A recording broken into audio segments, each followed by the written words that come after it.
Miss, sigaw ko sa babaeng kalalabas lang ng library. Kagagaling ko lang sa aking huling klase. Yun kasi yung babaeng lumapit sa akin dun sa library para lamang balaan na layuan ko si Nicole. Oh, Mr. Cuevas. Sabi ng matandang librarian naglalakad na naman papasok sa library. Kasalubong lamang niya ang babaeng hinahabol ko. Sinong tinatawag mo? Yung babaeng kasalubong niyo. Sinipat ko ang direksyon na pinuntahan ng babae. Bigla itong nawala. Kasalubong? Sinong kasalubong? Wala naman akong nakikitang kasalubong. Lumingali nga ang librarian. May kasalubong po kayo never mind. Tumalikod na lamang ako at umalis. Anak lang, kung sabihin multo rin yun. Naloko ng mga mata to. Kung bakit naman kasi sapul sa pagkabata ganito na ako. Kung ano-anong hindi naman dapat nakikita ng isang normal na tao ang nakikita ko. Ang mahirap pa, kapag nakikita ko sila, hindi sila kakaiba. Hindi sila katulad ng mga multong napapanood ko sa mga pelikula. Para lamang kasi silang mga normal na taong gumagala. At siyempre, yung pagpapakita ni Nicole sa amin ni Rhea sa kwarto ko. Tristan, isang pamilyar na brosa sa di kalayuan.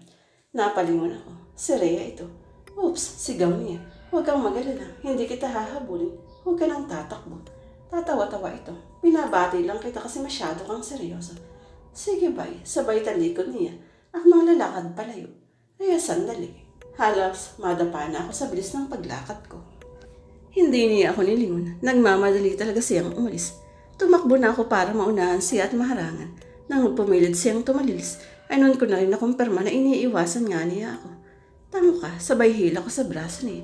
Ako tong unang binati mo, tapos ikaw din ang umiiwas. Bakit, Rhea? May problema ba tayo? Hindi siya nagsalita.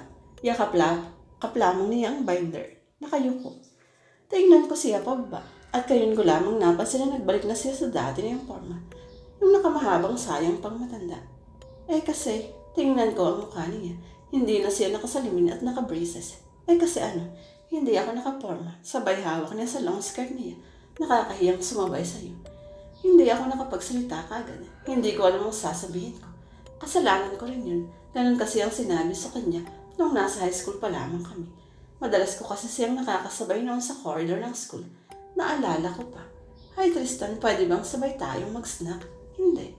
Sige na please. Ayoko. Sige na please. Ililibre kita. Ayoko sabi. Snack lang naman eh. Sinabi niya ang ayoko eh. Tingnan mo nga yung itsura mo. Nakakahiya kang ang makasabay dito sa corridor. Sa kantina pa kaya.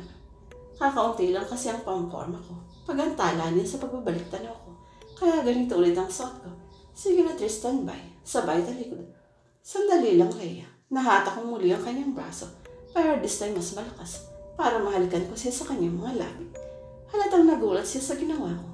Nakadilat kasi ang kanyang mga mata habang ako may medyo nakapikit. Pagamat bahagyang nakasilip. Kaganiyang inayos ang sarili niya. Namumula ang kanyang mukha na pinakawalan ko siya. Yumuko siya, hindi makatingin sa akin. Ikaw talaga, Anya. Mamaya niyan may makakita sa ginawa mo. Isipin pa ng mga chicks dyan, girlfriend mo ko. Ikaw rin baka mapagtawanan ka. Bakit? Hindi pa ba kita girlfriend? Nagano na nga tayo, hindi pa ba tayo? Di ba si Nicole ang girlfriend mo? Napapangisi siya na parang nakakalo ko. Nakakakita ka rin pala. Oo naman, malabo lang ang mga mata ko, pero hindi naman ako bulag. Arj, hindi naman yun ang ibig kong sabihin. Malabo rin naman ang mga mata ko, Rhea. Nakakontacts din lang ako, pero hindi naman yun ang tinutukoy ko. Rin ang tinutukoy mo. Mga multo, nakakakita ka rin pala ng mga multo. Oo, pero hindi naman parati. Mas madalas na nararamdaman ko lamang sila. Ganoon daw talaga kapag sinulyapan niya ako na parang nag-aanang siyang magsalita. Kapag nagkaroon ka na ng near-death experience. Wala naman akong near-death experience. Not that I know of. Bakit, Rhea? Nagka-near-death experience ka na ba? Oo, hindi mo na ba nabalitaan yun? Biglang nalungkot ang kanyang mga mata. Hindi ba? Kaya nahuli ako ng isang taon ng grade 3 tayo dahil dun. Hindi ko maalala. Palibhasa siguro wala talaga akong pakialam sa kanya noon. Kasama ako ng maaksidente ang sinasakyan namin ng papa, mama at kuya ko. Ako lamang nakaligtas. Pero ang sabi ni Lola, I was in coma for 2 months. Simula nung magkamali ako. Ganoon na, nararamdaman ko na sila. At nakikita pa minsan-minsan. She lost all her family at a young age. Parang sinakluban tuloy ako ng sobrang guilt dahil sa pagmamaltratos ko sa kanya noon. Hinawakan ko ang isa sa mga kamay niya at hinalikan ng palad niya. I'm so sorry, Rhea. Sorry sa lahat. Ano ka ba? Hinaplos ng kamay niyang hinahalikan ko ang aking pisngi. Hindi mo naman kasalanan ang nangyari sa akin. Kahit na, I was really rude to you back then. Please forgive me. I forgive you, Tristan. Nakangiti siya. Salamat, Rhea. Sabay muling kuha sa kamay niyang humahaplos sa pisngi ko at hinalikan ko yun. Pero bakit ganun? Dagdag ko. Wala naman akong near-death experience pero nakakakita ko.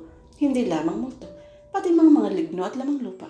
Baka naman you were born with it. You have a gift. Gift? Sumpa ka mo. Dahil sa sumpang to may problema ako ngayon. Halos gabi-gabi na akong ginagambala ni Nicole. Hindi ko na alam ang gagawin ko. Kung matagal na siyang patay, lumalabas na hindi naman talaga ako may atraso sa kanya. Pero bakit ganun? Bakit ako ang pinaghihigantihan niya? Hindi ka agad nagsalita si Rhea. Tila nag-iisip ng malalan.